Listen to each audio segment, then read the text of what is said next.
It's not that pseudoscience and superstition and New Age so-called beliefs and fundamentalist zealotry are something new. They've been with us for as long as we've been human. But we live in an age based on science and technology with formidable technological powers. Science and technology are propelling us forward at accelerating rates. That's right. And if we don't understand it, by we I mean the general public, if it's something that, oh, I'm not good at that, I don't know anything about it, then who is making all the decisions about science and technology that are going to determine what kind of future our children live in?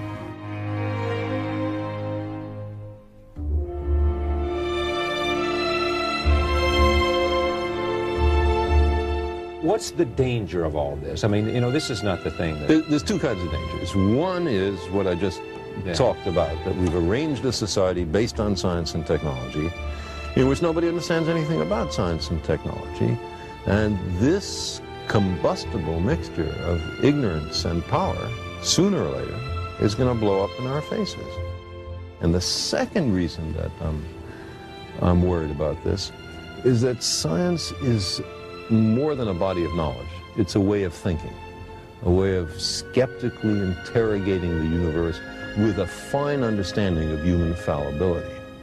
If we are not able to ask skeptical questions, to interrogate those who tell us that something is true, to be skeptical of those in authority, then we're up for grabs for the next charlatan, political or religious, who comes ambling along. It's a thing that Jefferson laid great stress on.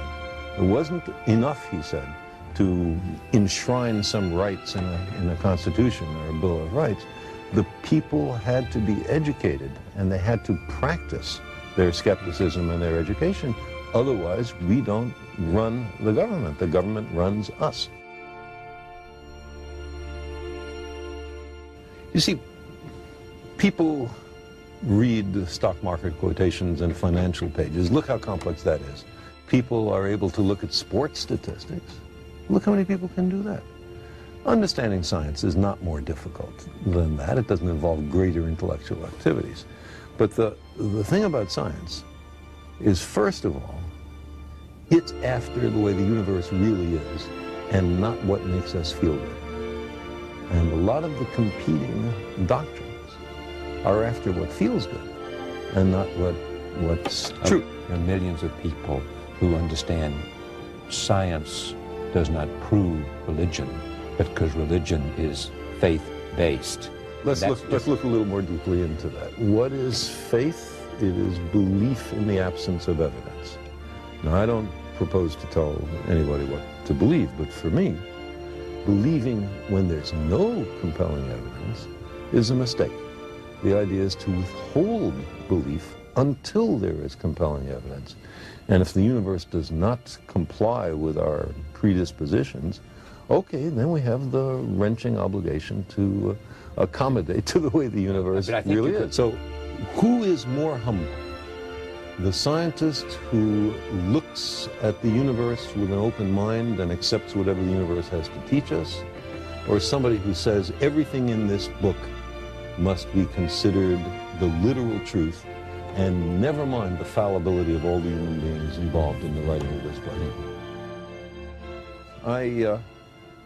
I lost both my parents about 12 or 15 years ago, and I had a great relationship with them. I really miss them.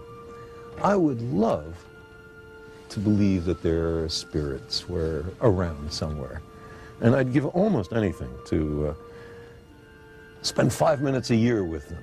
Do you hear their voices ever? Sometimes. About 6 or 8 times since their death, I've heard it. Carl, just in the voice of my father or my mother. Now, I don't think that means that they're in the next room. I think it means that they're in your head. I've had an auditory hallucination. I was with them so long, I heard their voices so often. Why shouldn't I be able to make a vivid recollection? Here's what's interesting about this for me. You convinced me a long time ago that it was arrogant for me or for anyone else to believe that there wasn't some life outside of our To exclude the possibility. To exclude the possibility was an arrogance of intellect that we should not assume. You couldn't prove it, you didn't know it was there, but the arrogance for you. Right, we don't know if it's there, we don't know if it's not there, let's look.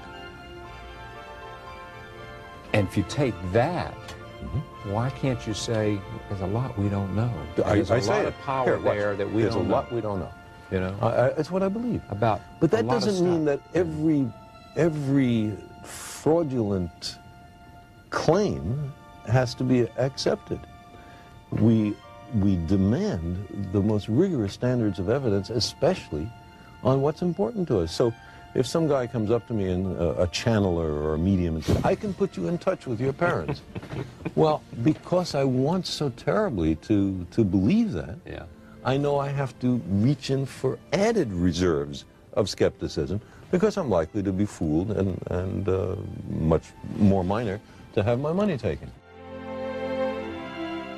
You are living with myelodysplasia. Or I have been. You have been.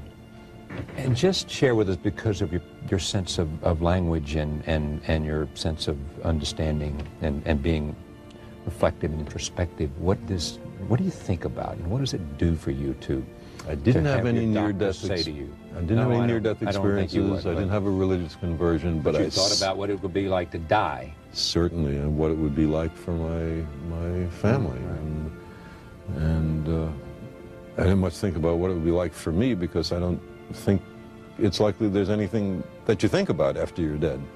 That's it. Huh? Yeah, long dreamless sleep.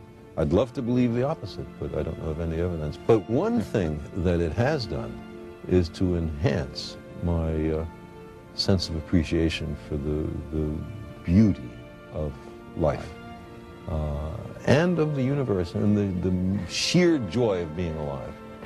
You had a healthy portion of that before this, but even you, it happens to. Oh, there's no question. Appreciation. No question. Every moment, every inanimate object, to say nothing of the exquisite complexity of living beings. You imagine missing it all, and suddenly it's so much more precious.